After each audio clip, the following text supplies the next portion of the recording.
Imagine a scenario in which economic hardship is not a collateral damage of protectionist policy, but rather the intended mechanism to restore centralized control.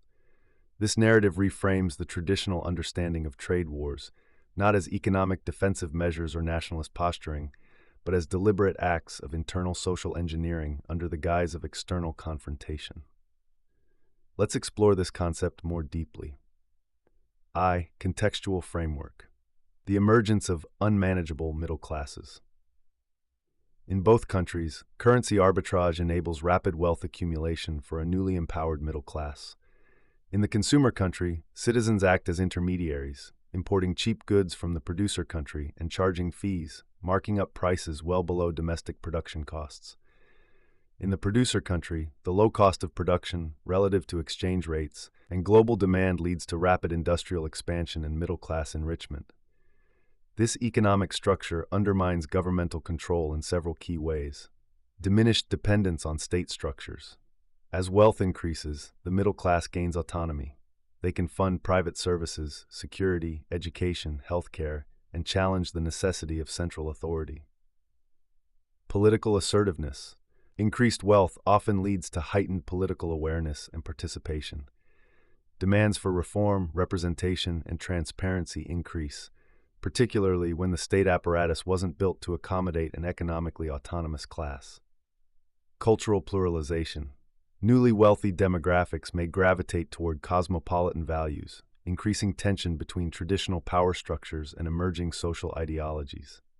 This creates a ripe situation for ruling elites to feel threatened, not by revolution from the bottom, impoverished masses, but by destabilization from the emergent middle, who are harder to contain, manipulate, or pacify via old instruments of control, like subsidies, nationalism, or police power. Trade war as strategic economic suppression. What appears on the surface as a geopolitical standoff, the imposition of mutual tariffs, is in fact a veiled tactic for coordinated middle-class suppression. Here's how. 1. Tariffs as a mechanism for repression through recession.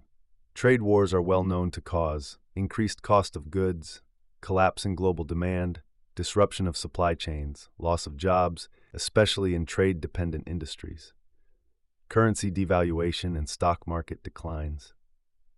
A recession or depression following this kind of policy enacts financial pressure on both ends of the middle-class expansion.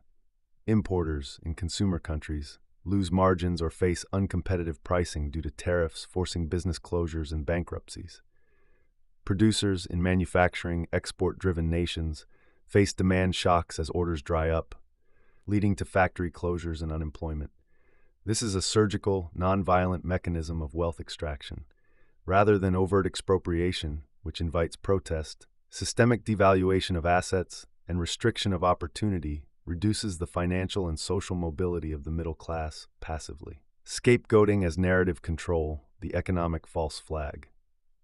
By attributing the downturn to foreign aggression, national leadership reframes economic suffering as defense of sovereignty. We are protecting you from predatory practices by the other country. Moral superiority. We should accept sacrifice to uphold national dignity and moral capitalism. External distraction. Diverting domestic frustration outward toward a visible geopolitical opponent.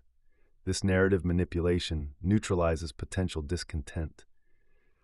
Citizens blame foreigners rather than question their own government's policies, much like governments have historically used war or xenophobia to blunt reform movements. It's a classic rally-around-the-flag mechanism, but with plausible deniability and no need to mobilize troops. Suppression of private sector power. A thriving middle class creates businesses, funds opposition parties, and invests in independent institutions, media, NGOs, unions. Recession dries up these ventures and consolidates economic influence within compliant state-aligned firms or oligarchs. 3. Resignation and pacification. Extended economic suffering can lead to learned helplessness. Rather than riot or rebel, populations become withdrawn, focused on survival. Political efficacy is sapped. Revolution needs hope and resources, both of which are methodically diminished. Number 4. Mutual strategy, mutual benefit, a coordinated non-collaboration. Despite the appearance of mutual antagonism, both governments stand to benefit from the trade war. mutual reduction of internal threats. Each middle class is weakened in sync, preventing comparative polarization that might inspire resistance in one nation watching the success of another. Global plausibility. The rhetoric is coherent. Each side accuses the other of undermining national sovereignty. To outside observers, this looks like classic trade nationalism, not an intentional socioeconomic curtailment. Risk mitigation. Unlike military conflict, trade wars carry minimal risk of regime change or uncontrollable escalation. If conditions worsen, diplomatic reconciliation can be framed as concessions won or détente achieved. Long-term outcomes. If successful, the strategy could lead to re-established economic centralization, stronger grip on production, trade, and capital via nationalized industries or oligarchic consolidation, scalable surveillance capitalism. Once economic dependence is reasserted, digital infrastructure can monitor and shape behavior with less resistance. A subdued population, one that has been economically reset and politically fragmented. Ironically, this cycle could be repeated with another round of middle-class empowerment when needed, such as during a war recovery or technological boom, only to be suppressed again after political discomfort returns.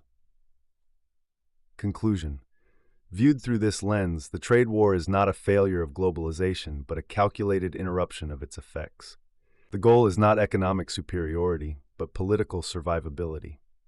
Poverty then becomes not just a symptom of failed policy, but a designed tool to recalibrate structural power. By manipulating transnational economic relationships under the guise of patriotic protectionism, governments engage in a stealth war, not with each other, but with an emergent class of citizens whose prosperity threatens their monopoly on authority. The tragedy is that many citizens willingly participate, believing the struggle to be external, when in fact it is directed inward. This framing invites us to question the stories we are told in the midst of economic crises, and ask not just who profits, but who rules more deeply as a result.